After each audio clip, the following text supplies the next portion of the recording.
If you've been keeping up with the Andorra World Champs results this past weekend, then I don't need to go into detail on who's going fast at the moment. If you didn't keep up with the news because you couldn't watch it, go check out Story of the Race Vid. There's some really good stuff in there. We've had very little time to recover from the emotions surrounding the hunt for the rainbow stripes as we immediately sent it over the border into France for the drama-filled venue of Loudenville. It is the sixth round of the 2024 World Cup Series this weekend, and allow me to get you up to speed before we resume the hunt for the World Cup Series champion.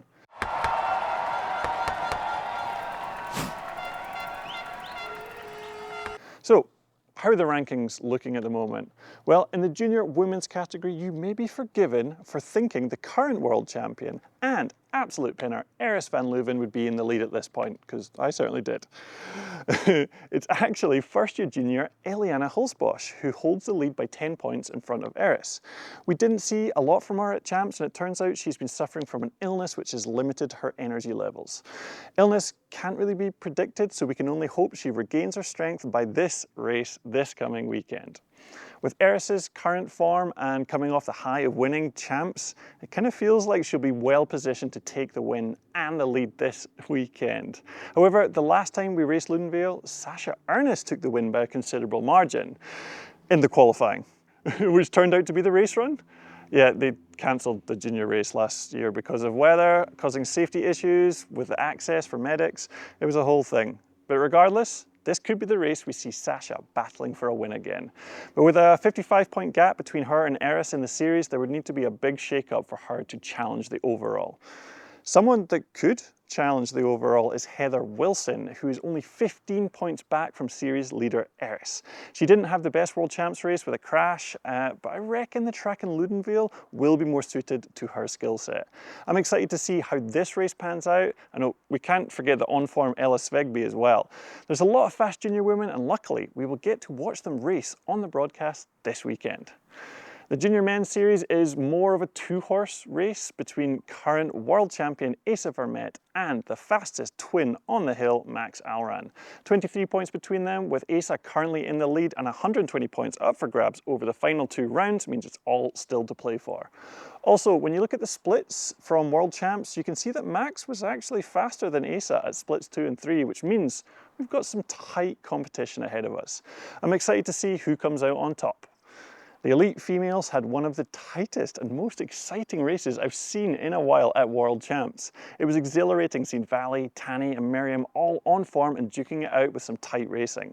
Clues from the past can help with predicting the future, and current world champion Valley Hole won the qualifying, the semi-final and final at Loudenville last year. Add that to the fact that she's winning the overall by 224 points and that she's just won World Champs. It's going to take something special or someone special to stop that train. Miriam Nicole almost put a £2 coin on Valley's train tracks, and that will no doubt have fueled the fire going to the home country for the race this week. I've also got a suspicion that Tanny Seagrave might have something special to show us this coming week, given how off it she looked with her third place finish in Andorra. To be that disappointed with being the third fastest rider in the world means she has her sights set higher, which could lead to some on-track aggression from Seagrave. We've also got Camille Balanche getting back up to speed, Lisa Baumann consistently fighting for the podium, there's Nina Hoffman defending her 5th place in the overall, there's Jess Blewett getting back up to speed, and Anna Newkirk trying to smash her way onto an overall podium. There's lots to look forward to. Now, if the junior men's is a two-horse race, then the elite, it kind of looks like a solo event. Bruni has consistently been at the pointy end all year and has built a considerable buffer of 216 points. That buffer has come down thanks to the tireless work of Amaury Pierron. He's been on a European tour of wet weather bike handling demonstrations of late, and he's been raking in the points like his life depends on it. Amaury has clambered his way up to 2nd in the overall, and with Bruni's big crash this weekend adding to his injury list, maybe we might see a series upset at the final 2 rounds. I mean, a quick look at the weather forecasts for this week has me excited, and that's all I'll say on that. I'll be interested to see if Troy Brosnan, who's 3rd place in the overall, comes out to this round. His partners just had their first child, and I'm stoked to see Troy missing Worlds to prioritise family over work by spending time at home during this, I can assure you, life-changing experience. I think we will see him in France, but I won't be mad if he skips it. And congrats to the Brosnans, and we'll see Daddy Troy back on track soon enough. With Benoit Coulange's pace at World Championships and the fact that he won qualifying and semi-finals last year in Loudenville, that means he's the danger man coming into this round. He was absolutely stoked with his result at World Champs, and those good vibes will no doubt carry into this weekend. And talking of riders carrying good vibes from Worlds who also go well on the wet, Danny Hart is cooking at the moment and will be all over a wet Loudenville like a damp cloth.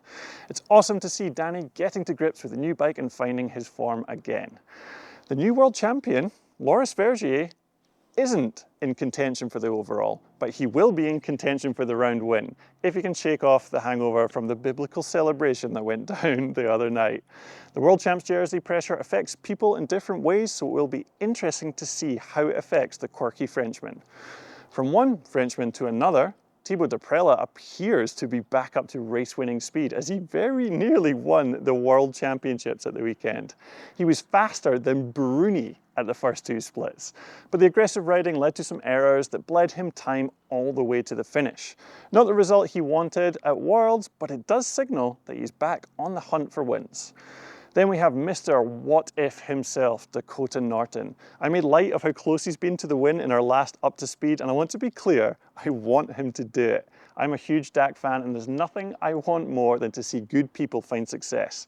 We all know Dak can win, but when it's the one and only focus, it can really mess up the vibes when it doesn't happen. We didn't have the time to work his mishap into our story of the race video, but his washout to dejected sit down he shared on socials recently got to me. It was tough. Windmaster's got a great interview with him where he talked about how he got bucked, missed his line, and then went on the wrong side of that line of trees before washing out in that penultimate turn. That sucks, but I'm actually glad it wasn't because he tried to take a funky line that didn't pay off. I hope we see him just focus on executing his processes, laying down runs he's stoked with, and being happy and proud of that regardless of the result. If he can do that, the results will come. Let's see if that can happen this weekend, as he was second here last year. Looking ahead to the weekend, we've got some spicy weather. The rain was so heavy last night and it's threatening at the moment, and I'm sure the access has been improved for the medics, but the dirt up there will still be super slippy, and that is going to lead to some exciting racing. Remember, you need to update your fantasy team. I forgot last week. I made the logical but incorrect assumption that the Fantasy League would only include the World Cup Series for some reason and not champs. I had some injured riders on my team, which has really messed up my ranking. Not that it was great before that point. Ben's budget gamble for this week is French racer Lisa Bouladou. Always a good idea to go French in France, and Lisa is listed for the bargain price of 25k. She's a first-year elite who's finding her feet in the category and always looks good on track, so it's definitely worth a gamble. That was a big Up to Speed. Hopefully your brain is so full of information you can just picture the race ahead in precise detail, and if so, can you let me know who's going to win, please? I really need help. Kaz is absolutely pulling my pants down in the Fantasy League right now. Cool, DM me. Cheers. Right, cool. Oh, and we'll see you tomorrow for the course preview. See you then. Hope you appreciate the green top, because we don't have a green screen. I come with the green one. It's not that he's just keyframed it all out. I'm not that evil. Quite evil. I wouldn't do that to him. Wouldn't do that to you, Harry. Thanks, man. Look at that. Wow, look, there's someone up in a big parachute thing up in the sky. Why would you do that? Silly.